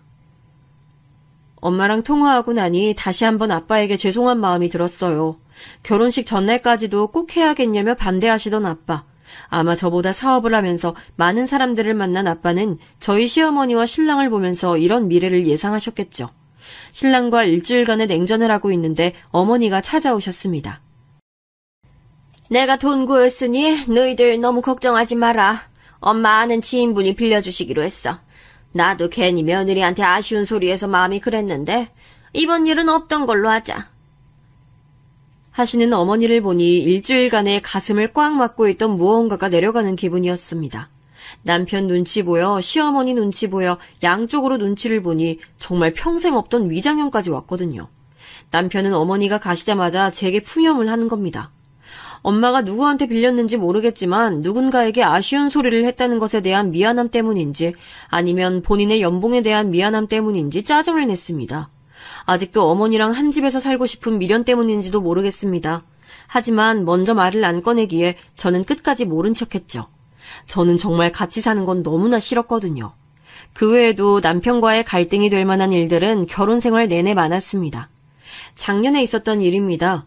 어머니 환갑생신이라서 필리핀으로 환갑여행을 다 같이 갔습니다. 작년에 이모님 칠순 때 온 가족 필리핀 여행이 너무나 부러웠다는 어머니는 본인 환갑 때 꼭 가고 싶다고 말씀하시더라고요. 저는 신랑에게 알아보고 결제하라고 했습니다. 어차피 패키지로 갈 거라 생각했기 때문에 여행사 알아보고 이모님이 가신 곳 가고 싶다고 하셔서 고르는 건 쉽게 할 줄 알았습니다. 그런데 신랑은 한 달이 지나도 여행 상품을 고르지 못하더라고요. 오히려 저에게 큰 소리를 쳤습니다. 너는 해외도 많이 다녀봤지만 우리 엄마나 나나 고작 한 번 가본 게 다인데 우리한테 보고 고르라고 하면 어떻게 선택하냐? 지금 우리 엄마랑 나랑 가난해서 안 가봤으니 무시하는 거야? 아니 다른 집은 며느리가 다 골라서 결제까지 하고 한다는데 넌 혼자만 이래? 다른 날도 아니고 우리 엄마 환갑 여행인데. 라고 하는데 억울했습니다. 지금 시험 기간이라서 바쁜 거 알잖아. 그리고 내가 시간을 빼서 여행을 가려면 그만큼 보강해야 하는 것도 알면서 지금 내 탓만 하는 거야? 자기가 어머니랑 저녁 식사할 때 검색하면서 얘기 나누면서 고르면 되잖아. 어머니 보기 좋으시라고 홈쇼핑 상품으로 내가 카톡으로 보내드렸는데 난 할 만큼 했어. 엄마가 해외여행을 한 번 가봤는데 그걸 보고 아시겠어? 똑똑한 며느리라고 엄마가 얼마나 이모한테 칭찬하는데 이런 일까지 내가 일일이 다 신경 써야 하는 거야? 아, 그래. 내가 알아서 할게. 대신 여행 가서 절대 이건 이렇다 저건 저렇다 하면서 투덜대지 마. 매번 우리 아들이 결정해야 믿음이 간다 하시는데 내가 고르면 또 이건 마음에 안 든다 하실 건데 그래서 자기 보고 선택하라 한 건데. 알았어. 내가 다 할게.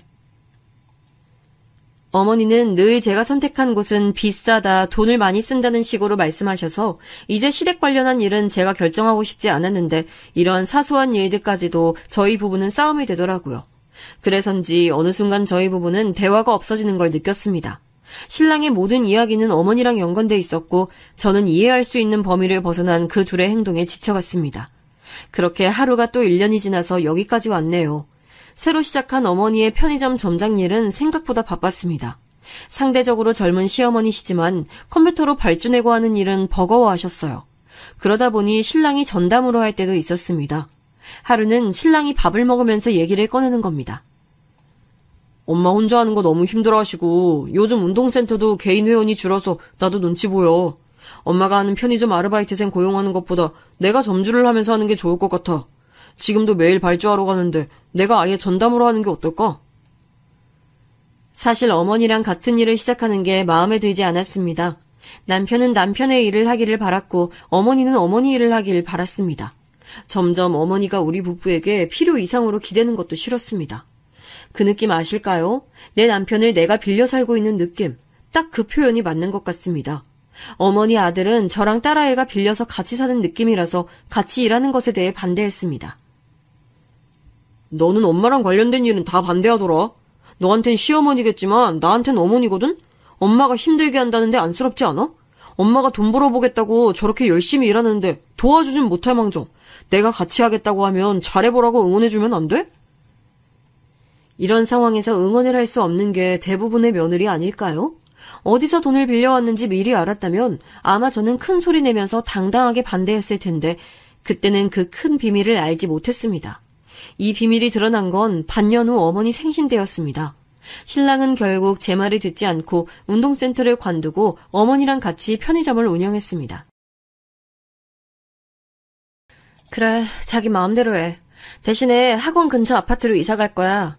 나도 12시 넘어서 퇴근하고 매일 택시 타고 오는 것도 솔직히 한두 푼도 아니고 그 시간에 내가 걸어올 수도 없잖아.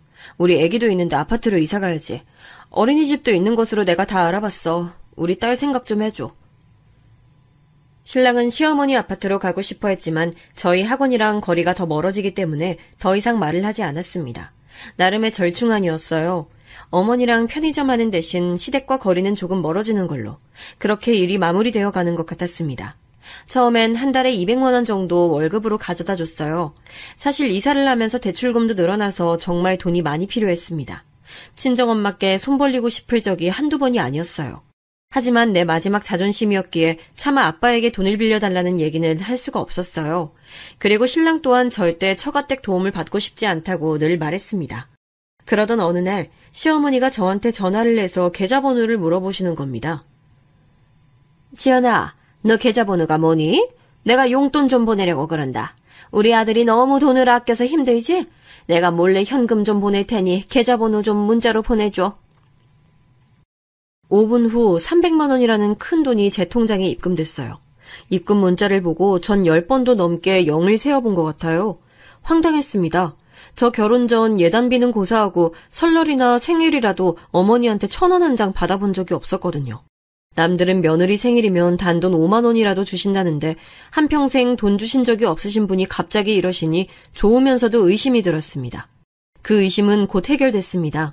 어머니 생신이라 집에서 한 끼 간단하게 먹자고 하셨어요. 평소 어머니는 늘 소고기가 왜 비싼지 모르겠다. 나는 삼겹살처럼 김치랑 같이 구워 먹는 게 좋아 라고 말씀하시던 분이셨어요. 결혼 첫 해에 한우집을 갔는데 1인분에 3만 원이나 하는 고기를 드실 수 없다고 돈을 아껴 써야지 왜 이렇게 돈을 아끼지 않느냐고 잔소리도 들은 적이 있었어요. 어머니랑 신랑이 편의점 교대를 하기 때문에 식당에 가기에 시간이 어중간해서 저희는 어머니 댁에서 생신상을 차려드리려고 준비했습니다. 아침부터 조기에 나물에 미역국을 준비해서 어머니 집으로 갔어요. 하루 종일 장보고 음식한 저에게 신랑은 오자마자 소리를 질렀습니다. 야, 넌 엄마 생신인데 삼겹살이 뭐야? 소고기 정도는 사와야지. 나랑 엄마가 얼마나 고생해서 돈 버는데 고작 삼겹살, 매일 먹는 삼겹살이나 먹어야겠어? 니네 집은 갈 때마다 소고기 먹으면서 우리 엄마는 생신인데도 삼겹살 먹어야겠냐? 너 자꾸 우리 엄마 무시할래? 하면서 소리를 질렀습니다. 사실 소고기를 살까 고민도 했습니다. 하지만 어머니는 삼겹살을 더 좋아하신다고 본인이 말씀하셨고 고기 외에도 생신이라 나물에 생선에 국에 준비한 것들이 많아서 이게 문제가 될 거라고 생각도 못했습니다. 거기에 이사를 하면서 정말 마이너스 통장까지 사용하고 있는 이 판에 10만 원이나 주고 소고기를 살 수도 없었습니다. 제가 저희 친정에 소고기 한번 사가고 신랑한테 저런 말 들었으면 억울하지도 않습니다. 전 늘 부족한 살림에 명절에 2번 친정에 갈 때마다 엄마가 좋아하는 케이크 하나 사들고 간 게 답니다. 엄마는 늘 그 이상으로 신랑 몰래 상품권이나 애 선물이다 하면서 챙겨주셨는데 그래놓고 자기 엄마 생신이라고 소고기 안 사왔다는 이유로 소리치면서 다가오는 신랑을 보니 저도 피가 거꾸로 쏟았습니다. 왜? 돼지고기가 어때서? 그렇게 어머니 하면 본인 어머니인데 자기가 음식 준비하지 그래. 아침부터 장 봐서 국 끓이고 생선 굽고 나물 차린 거 안 보여? 그리고 어머니 삼겹살 좋아하는 거 아들이 몰라? 도대체 왜 이러는데? 하면서 제가 처음으로 큰 소리를 내니 신랑은 더 화를 내면서 너 당장 일로 나와. 지금 어디서 큰 소리야? 시엄마가 우스워? 내가 우스워? 아이고 그냥 먹으면 되지. 넌 이 시애미 생일날 큰 소리 나게 해야겠니? 네가 자꾸 우리 아들 말 안 들으니 싸우지. 그만들 좀 싸워라. 어머니는 아들만 눈에 보이시죠? 제가 오전부터 이렇게 음식 준비한 건 전혀 고맙지도 않으시죠? 우리 엄마 생신인데 며느리가 음식 차리는 게 당연하지. 네가 우리 엄마한테 잘하는 게 뭐야? 우리 엄마가 소라도 키워주고 얼마나 고생하는데 어디서 시어머니한테 큰 소리를 내? 하면서 제 뺨을 치려던 순간 띵동 소리가 났습니다. 시어머니가 문을 여니 저희 아빠가 서 계시더라고요. 깜짝 놀랐습니다. 아빠는 아마 아파트 복도서 이야기를 다 들으신 것 같았어요. 아빠는 바로 저희 시어머니 뺨을 때렸습니다. 당신 내가 돈 빌려줄 때 아들 관리 잘하라고 했지? 나한테 돈 빌려갈 때 우리 딸 눈에 눈물 안 나게 잘하겠다 했어 안 했어? 얼마 전에도 애들 이사한다고 돈 달라고 찾아와 놓고선 지금 우리 딸이 이런 대접 받고 있었던 거야? 저희 어머니는 손을 벌벌 떨면서 아들을 앉히며 아이고 사돈 제가 잘못했습니다. 선우야 어서 사돈 어른께 잘못했다고 빌어라 어서. 저는 너무나 어이가 없었습니다. 결혼을 끝까지 반대하신 아빠는 사실 저에게 일절 연락을 안 하셨습니다. 반대하는 결혼을 한 딸을 안 보고 싶어 하셨어요. 그런 아빠가 시어머니께 돈을 빌려준 장본인이셨다니 저는 처음 듣는 소리였습니다. 아빠 지금 무슨 말씀이세요? 혹시 어머니 편의점 돈 갑자기 어디서 났나 했는데 아빠가 빌려주신 거예요? 어머니는 그런 말을 왜 저한테 하지도 않으셨어요? 거기에 얼마 전 이사한다고 주신 돈도 설마 저희 아버지한테 받으신 거였어요? 어쩐지 한평생 10,000원짜리 한 장 주신 적 없으신 분이 300만 원이라는 큰 돈을 주셔서 웬일인가 했어요. 뭐 300만 원? 당신 지금 내가 준 돈 1,000만 원에서 700은 빼고 준 거야? 진짜 몹쓸 사람이네. 엄마 저희 정인어른한테 돈 받으셨어요? 왜요? 친구분한테 빌리신 거라 하셨잖아요. 제가 이러면 이 사람한테 기죽어서 어떻게 살아요? 한순간 난리가 났습니다. 오늘 아빠가 오신 건 사돈 생신이라 케이크 하나 전해줄 겸 오셨고 이제라도 딸이랑 사위에게 전세금 얘기를 할 생각으로 오셨다고 합니다. 생신이라는 핑계로 딸에게 금전적으로 도움을 주고 싶으셔서 시댁 어른이 있을 때 말을 하려고 오셨던 거였습니다. 알고 보니 저희 시어머니는 저희 아버지가 강남에서 부동산을 하시는 걸 아셨고 급한 돈이 필요하자 아버지 부동산으로 찾아가셨던 겁니다. 저에게 대출해달라고 말씀하신 다음 날 시어머니는 저희 아버지를 찾아가셨습니다. 사돈어른, 제가 이런 말 하는 거 불편하게 듣지 마시고요. 제가 지연이에게 대출을 좀 해달라고 했는데 지금 연락이 안 되네요. 딸아이 이름으로 대출 내는 거 원하시지 않을 것 같아서 사돈어른 먼저 찾아왔어요. 듣자 하니 사돈어른이 저희 옆 빌딩 건물 사장님이라고 하시던데 전 그걸 이제야 알았네요. 저희 단골 손님이 말씀해 주셔서 알았어요. 박 사장이 말했나 보네요. 제가 빌려준 거 알면 딸아이도 기분 나빠할 것 같은데 절대 친정에 손 벌리지 않는다고 나갔으니. 지금 대출 금리 아시죠? 많이도 아니고 딱 7천만 원 빌려주세요. 나머지는 제가 알아서 할게요. 저희가 열심히 벌어서 손녀도 잘 키우고 우리 애들 다 물려받을 건데 제가 부지런하게 장사해볼게요.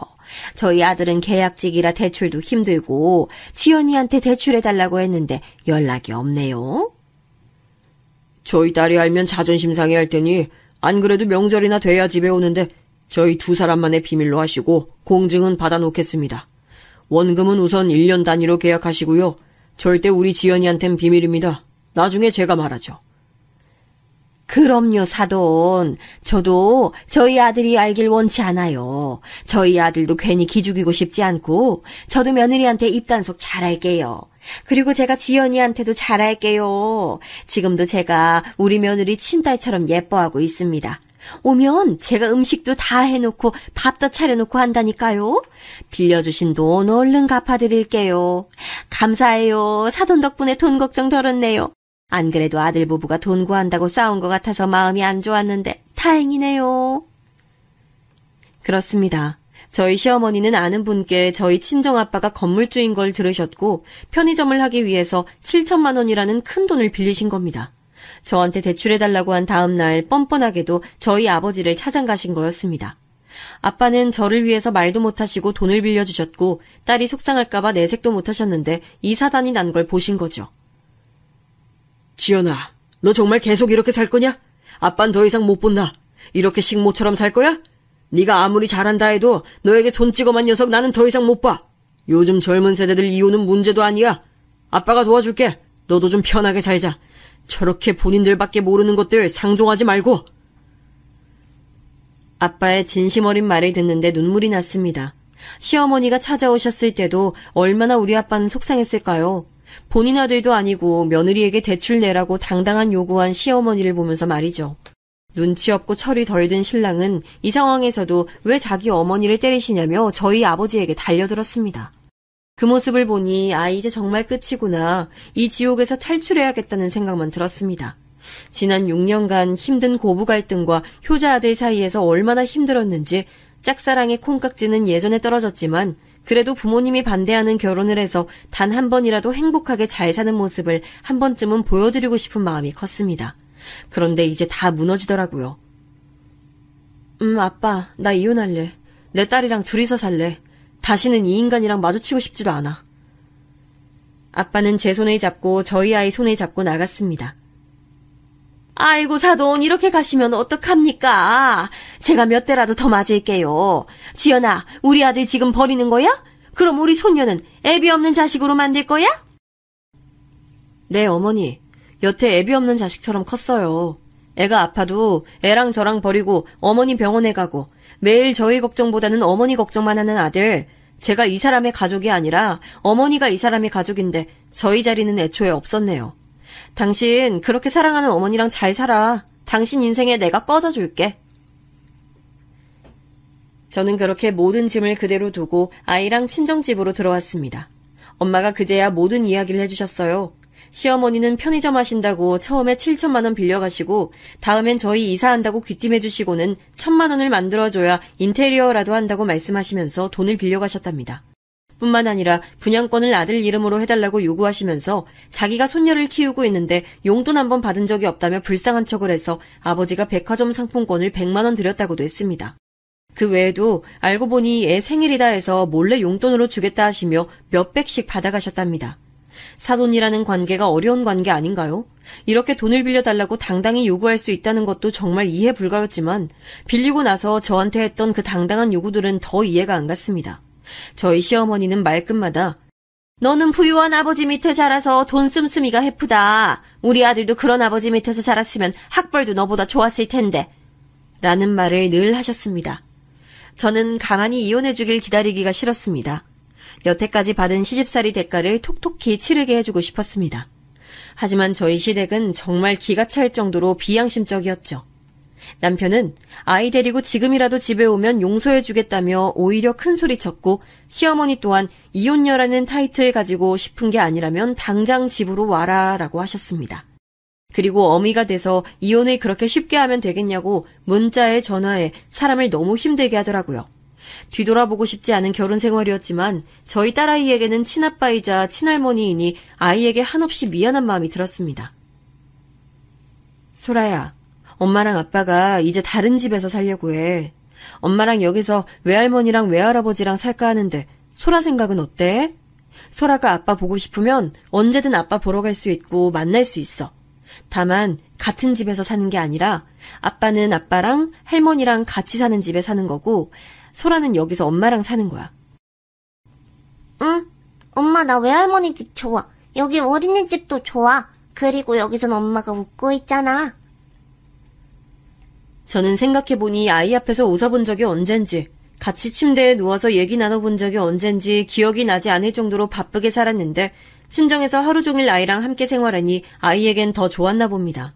저는 친정에서 평소 하고 싶었던 공부를 하고 이혼에 관련된 것은 다 아빠에게 전임했어요. 아빠도 내가 알아서 할 테니 너는 소라랑 행복해질 생각만 해 라고 하셨고요. 그렇게 한 달이 지났을 때 집 앞에 신랑이 서 있더라고요. 지연아, 너 정말 나랑 이혼할 거야? 지금 이혼 소송에 다음 달에 편의점 계약 만료까지 다 장인어른이 손 쓰신 것 같은데 지금 뭐 하는 거야? 이대로 다 끝나는 거야? 아니지? 우리 이렇게 끝인 거 아니지? 그때는 내가 편의점 일도 잘 안 되고 엄마도 너무 힘들어하시고 하니까 나도 모르게 자기에게 화풀이한 거 인정할게. 내가 잘못했어. 그렇다고 이렇게 집을 나가서 이혼 신청서를 보내면 어떡하냐? 소라가 얼마나 상처받았겠어. 소라 걱정하는 척 하지 마. 그렇게 걱정되는 사람이 소라 집에 두고 나가서 친구랑 술 마시고 당구 쳤어? 그리고 너한테 가족 너희네 엄마뿐이잖아. 그렇게 사랑하고 같이 살고 싶은 네 엄마랑 잘 살아. 그리고 그렇게 친정이랑 비교하시더니 나 몰래 돈이랑 상품권까지 받아가셨더라? 너도 알고 있던 거 아니야? 그래놓고 나한테 시댁이랑 친정이랑 비교하지 말라고 신경질 낸 거야? 신랑은 무릎 꿇고 빌더라고요. 하지만 한번 마음이 돌아서고 나니 이 사람과 다시는 가족이라는 이름으로 묶이고 싶지 않았습니다. 내가 마지막으로 얘기할게. 내 딸은 내가 키워. 자산도 내가 더 많고 변호사 만나보니 미취학 아동이라서 엄마에게 우선 양육권 있다더라. 소라도 나랑 살고 싶다고 했고 그리고 지금 사는 집도 내 이름으로 된 내가 산 집이니 당신이 소유권 주장할 수도 없고 차는 자기가 산 거니 자기가 들고 가. 뭐 날 위해 단 한 번 데리러 온 적도 없는데 어머니 모시러 다닐 때나 사용한 차 당신 가져. 난 필요 없어. 그리고 아빠한테 빌린 돈 다 물어내. 변호사 끼고 재판으로 가면 당신들만 더 힘들어져. 이제 우린 남이니까 돈 빌려준 만큼 받아야지. 지난 결혼 생활 동안 마음속으로 생각했던 모든 억하심정을 다 토해내고 싶었지만 신랑 얼굴조차 보기 싫어서 저는 더 이상 찾아오지 말고 법원에서 보자는 말로 끝냈습니다. 하지만 이게 끝이 아니더라고요. 저희 뻔뻔한 시어머니는 집 앞에 매일 찾아오셨습니다. 지연아, 이러지 마라. 왜 이혼하려고 하니? 우리 아들이 엄마 좀 챙긴 게 그렇게 잘못됐니? 하면서 혼자 심박을 찍으시고 동네 사람들 다 쳐다보고 울다가 소리치다가 저희 딸아이 이름 부르면서 할머니가 너를 어떻게 키웠는데 하면서 통곡하시더라고요. 신랑에게 전화 걸어서 한 번만 더 이 동네에서 난리치면 양육비 소송까지 할 거라 하자 시어머니를 모시고 가더라고요. 그러면서 어떻게 시어머니를 땅바닥에 앉아 계시는데 두고 보냐며 끝까지 자기 엄마 편을 드는데 왜 나는 이런 남자를 만나서 내 꽃 같은 30대를 보냈을까 후회가 됐습니다. 그렇게 2달 뒤 저희는 법정에서 만나서 모든 걸 정리했습니다. 건물주인 아빠 친구분이 계약을 연장하지 않아서 편의점을 할 수 없었던 시어머니는 그 자리를 유지할 수 없었고 저희 아버지가 법적으로 돈 빌린 걸 갚으라고 독촉하자 결국 편의점을 내놓으시면서 돈을 갚았습니다. 그 바람에 지금 살고 있는 집을 팔고 원룸으로 이사갔다 하더라고요. 거기에 그렇게 아끼던 차도 팔았다고 했습니다. 신랑에게 양육비를 안 주는 대신 친권 포기각서를 받았고 그렇게 저희 부부는 남이 됐습니다. 소문으로 듣기엔 신랑은 주식을 시작했다가 망해서 신용불량자가 됐다고 합니다. 어머니는 식당에서 설거지 하신다고 들었고요. 저는 딸이랑 지방으로 이사와서 작은 카페를 하면서 살고 있어요. 친정 부모님이 노후에 한적한 곳에서 살기 위해 사놓으신 곳에 카페를 하면서 아이랑 많은 시간을 보내고 있습니다. 하고 싶었던 번역 공부도 하면서 자격증도 따고 프리랜서로 일도 하면서 하루를 즐겁게 살고 있어요. 시어머니에게 빌려 쓴 아들 반품하고 나니 너무 마음이 편해요. 저도 제 가족들이랑 이제 행복하게 살 겁니다.